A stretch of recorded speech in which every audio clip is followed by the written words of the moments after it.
A Death in the Family is a 4-issue, 1988 Batman comic book storyline published by DC Comics. The story was written by Jim Starlin and illustrated by Jim Aparo, while Mike Mignola designed each cover. The story follows Jason Todd/Robin's quest to be reunited with his birth mother after being relieved of his duties by Batman. During his journey, however, the Joker kidnaps and tortures him, eventually killing him.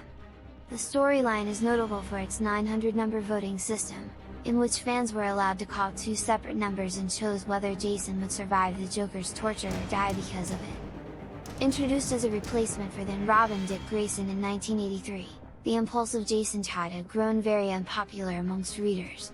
Aware of this, editor Dennis O'Neil conceived of letting fans decide his fate, leading to the creation of the storyline.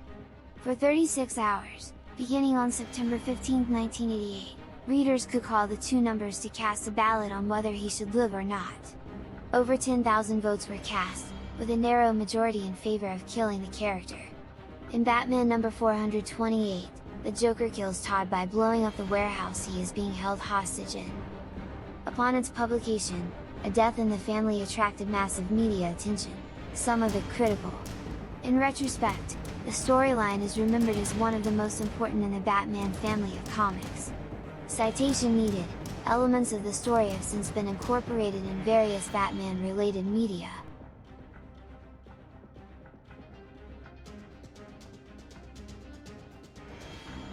The Green Goblin abducts Peter's girlfriend, Gwen Stacy, and lures Spider-Man to a tower of either the Brooklyn Bridge, as depicted in the art, or the George Washington Bridge, as given in the text.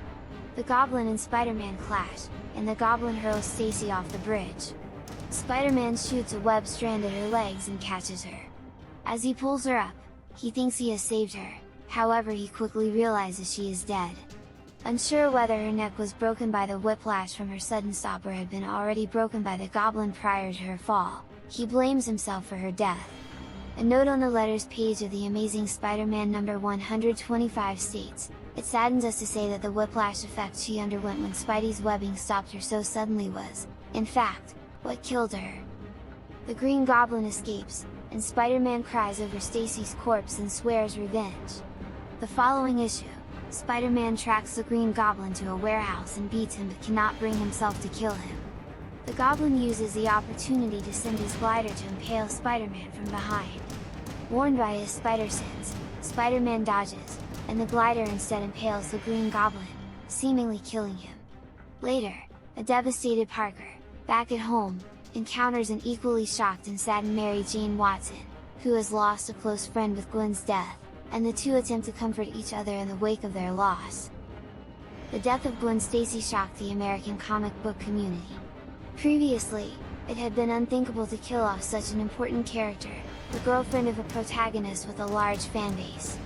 Generally, a superhero did not fail this disastrously unless it was part of his or her origin story. This story arc has been proposed as a marker of the end of the Silver Age of comic books, and the beginning of the darker, grittier Bronze Age.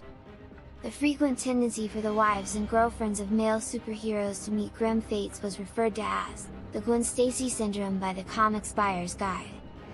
A fan poll conducted by Marvel Comics for their series of 100 Greatest Marvels of All Time voted The Amazing Spider-Man, Volume 1, number 121 and 122 to be the 6th and 19th greatest issues of all time, respectively.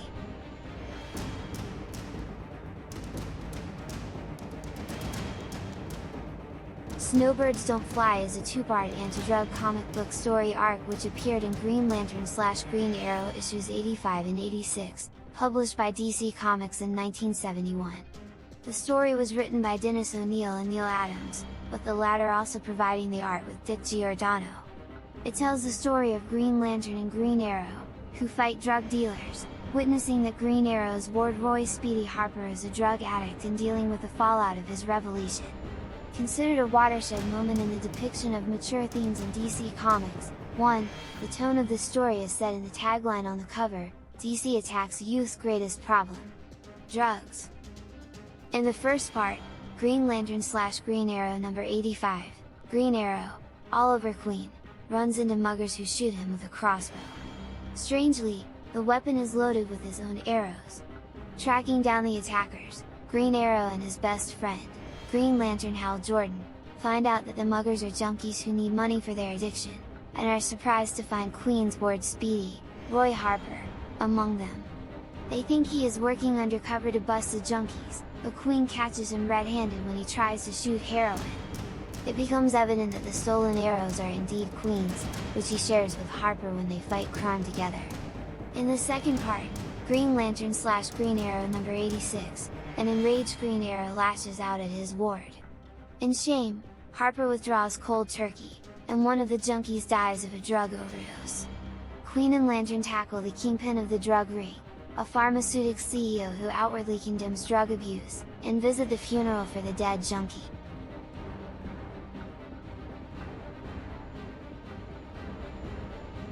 The Death of Superman is a crossover story event featured in DC Comics Superman-related publications. The crossover, which originated from editor Mike Carlin and writers Dan Jurgens, Roger Stern, Louise Simonson, Jerry Ordway, and Carl Kazel, began in December 1992 and lasted until October 1993.